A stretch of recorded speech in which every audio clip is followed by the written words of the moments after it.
ये class basic liver function test के बारे में है जो हम रूटीन लैब में करते हैं। कौन कौन से टेस्ट करते हैं और उसका क्या सिग्निफिकेंस है। Detail lecture on each of this test which there in some other videos. जो हम स्टैंडर्ड लिवर फंक्शन टेस्ट करते हैं उसमें टेस्ट जो इंक्लूड होता है सीरम बिलिरुबिन, जिसमें हम डायरेक्ट और टोटल बिलिरुबिन करते हैं, और total minus direct bilirubin is indirect bilirubin.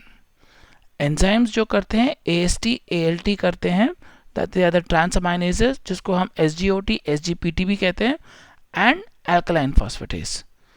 एक और एंजाइम है जो अल्कोहल लिवर डिजीज के लिए करते हैं, वो है GGT gamma glutamyl transferase. Proteins, albumin और AG रेशियो, ये भी हमारा स्टैंडर्ड लिवर फंक्शन टेस्ट में होता है और इसका अपना अलग खास रिक्वायरमेंट है। प्रोथ्रोम्बिन टाइम जो बायोकेमिस्ट्री प्लेटफॉर्म में नहीं करते हैं और हीमेटोलॉजी में करते हैं, वो भी एक तरीके का लिवर फंक्शन टेस्ट है जो इम्पॉर्टेंट है। Now before understanding the liver function test, a little bit information about bilirubin metabolism. जब RBC टूट जाता है तो उससे हीम और ग्लोबिन निकलता है। ग्लोबिन टूट के अमाइनो एसिड्स बन जाता है, हीम जो डिस्ट्रॉय होके बिलिरुबिन बनता है। This bilirubin is not water soluble, ये पानी में घुल नहीं सकता है, इसीलिए प्रोएल्ब्यूमिन के साथ बाइंड करके लिवर में आता है। The bilirubin bound to the albumin which reaches the liver is indirect bilirubin और unconjugated bilirubin. In the liver एक ऐसा केमिकल अटैच करता है जिसको हम कॉन्जुगेशन रिएक्शन कहते हैं, जिससे बिलिरुबिन जो है वाटर सॉल्युबल होके फिर एक्सक्रीट होता है।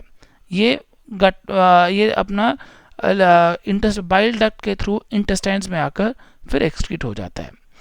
जो बिलिरुबिन RBC के टूटने से बाद और लिवर के पहुंचने के पहले जो एल्ब्यूमिन के साथ बाइंड है, उसको हम अनकॉन्जुगेटेड बिलिरुबिन बोलते हैं, उसको हम इनडायरेक्ट बिलिरुबिन बोलते हैं।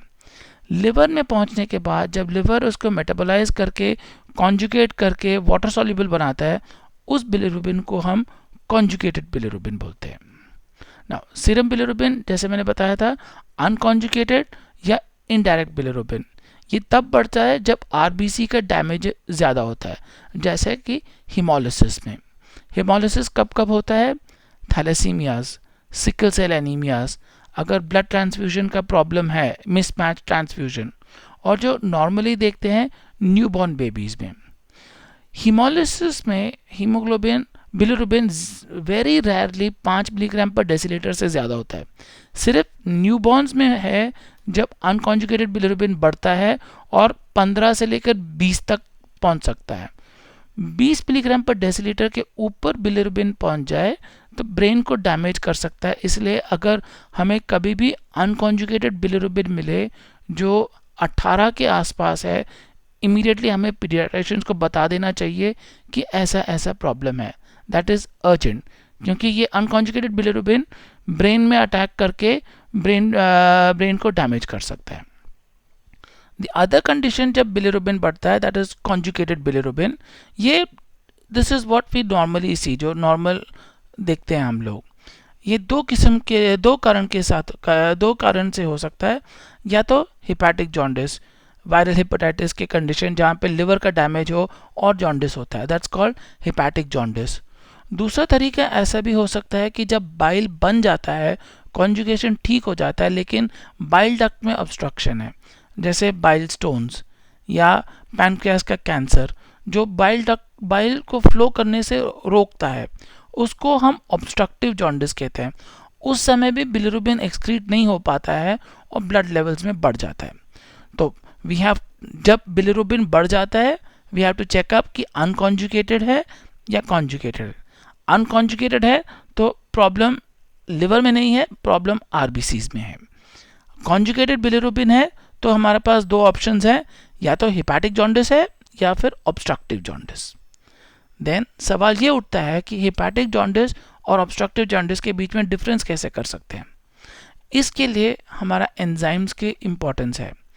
ALT और AST, जिसको हम पुराने ज़माने में SGOT SGPT कहते थे, ये लिवर के सेल्स के अंदर होते हैं। तो if the damage is on the liver cells तो AST ALT बढ़ेगा। हेपेटिक जॉन्डिस में AST ALT बढ़ेगा। अगर ऑब्स्ट्रक्शन है तो मोस्ट इंपॉर्टेंट एंजाइम जो बढ़ता है alkaline phosphatase.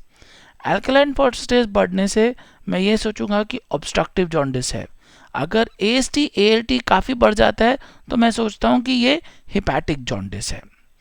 Gamma glutamyl transferase एक ऐसा एंजाइम है जो अल्कोहल के कारण लिवर डैमेज हो तो बढ़ जाता है। GGT इंक्रीजेस इन alcohol induced liver damage. Alcohol के कारण जो भी लिवर डैमेज होता है उसमें GGT बढ़ जाता है। Next is proteins and albumins. यहाँ पे मुझे एक चीज़ समझाना है कि एक्यूट और क्रॉनिक लिवर डिजीज़ क्या है। एक पेशेंट है जिसने बाहर से कुछ गंदा खाना खाया या डर्टी वाटर पिया जिसके कारण इन्फेक्शन हो गया एंड 3-4 दिन के बाद आकर बोलता है कि मुझे भूख ठीक नहीं लग रही है, मेरा आंख पीला हो गया, जॉन्डिस हो गया। मतलब वायरस इसके कारण एंटर हुआ बॉडी में, लिवर में चला गया, लिवर को डैमेज किया, इमीडिएटली उसको जॉन्डिस दिखा। तो time between virus entering and jaundice occurring is very short. It is acute liver disease. Normally hepatitis B और हेपेटाइटिस सी में देखा जाता है कि कई बार वायरस अंदर घुसने के बाद धीरे धीरे करके लिवर को डिस्ट्रॉय करता है।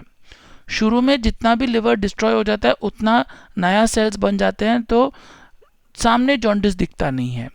लेकिन 10, 15, 20 साल के बाद जब वायरस ज़्यादा ताकतवर हो जाता है और लिवर का ताकत कम होता है तो more cells die, less cells are produce, तब जाके धीरे धीरे से जॉन्डिस होता है। वायरस तो 20 साल पहले बॉडी में घुस गया था और 20 साल से लड़ाई चल रही है और अब लड़ाई लिवर हार रहा है जिसके कारण जॉन्डिस बन रही है। पेशेंट को इसके बारे में मालूम नहीं है।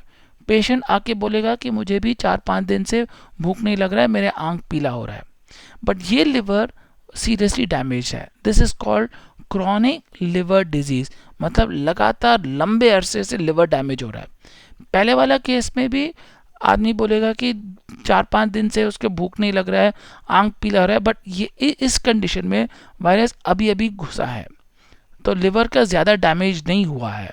वरएज क्रॉनिक लिवर डिजीज में लिवर का काफ़ी डैमेज हो गया और अब इसका बचाव करना थोड़ा डिफिकल्ट है। तो when a person comes with jaundice, we are talking about conjugated jaundice, hepatocellular jaundice, उस समय ये सवाल पूछना ज़रूरी है कि ये एक्यूट लिवर डिजीज़ है या क्रॉनिक लिवर डिजीज़ है। उसके लिए हम एल्ब्यूमिन करते हैं। सीरम एल्ब्यूमिन अगर 3.2 ग्राम पर डेसीलीटर से नीचे है, सीरम एल्ब्यूमिन अगर 3.2 ग्राम्स पर डेसीलीटर से नीचे है तो हम उसको क्रॉनिक लिवर डिजीज़ मान के चलते हैं। मतलब ये कंडीशन थोड़ा सीरियस है और इस पेशेंट का इलाज करना जो है ज़रूरी है। अगर सीरम एल्ब्यूमिन 3.2 के ऊपर है तो that is an acute liver disease, patient को रेस्ट देने से जनरली ठीक हो जाएगा। पुराने ज़माने में AG रेशियो करते थे और हम बोलते थे कि अगर AG रेशियो ऑल्टर्ड है, 1 से नीचे है, तो उसको हम 1 के ऊपर है तो हम उसको ये बोलेंगे कि उसको क्रॉनिक लिवर डिजीज़ है। आजकल AG रेशियो का उतना महत्व नहीं है जितना कि सिर्फ एक टेस्ट एल्ब्यूमिन का। Prothrombin time tests acute synthetic function of the liver. हम सब जानते हैं कि जो क्लॉटिंग फैक्टर्स है उसका शेल्फ लाइफ, उसका हाफ लाइफ बहुत कम है, जल्दी बनता है और जल्दी डिस्ट्रॉय होता है। तो अगर कोई लिवर डिजीज़ में, और सारे क्लॉटिंग फैक्टर्स लिवर में बनते हैं, तो अगर लिवर का डैमेज है तो क्लॉटिंग फैक्टर्स नहीं बनेगा, क्लॉटिंग फैक्टर्स नहीं बनेगा तो प्रोथ्रोम्बिन टाइम डिरेंज हो जाएगा, और अगर प्रोथ्रोम्बिन टाइम डिरेंज हो गया तो मतलब पेशेंट अंदर ब्लीड हो सकता है और मर सकता है। ये बायोकेमिस्ट्री का टेस्ट है, हेमाटोलॉजी का टेस्ट है, लेकिन जब हम लिवर फंक्शन टेस्ट के बारे में पूरा बात करते हैं तो प्रोथ्रोम्बिन टाइम की भी जिक्र करना ज़रूरी है। प्रोथ्रोम्बिन टाइम अगर डिरेंज है तो एक तो लिवर का डैमेज थोड़ा ज़्यादा सख्त है और दूसरा ये आदमी ब्लीड कर सकता है, इसके लिए हमें ज़्यादा सावधानी बरतनी चाहिए। Thank you.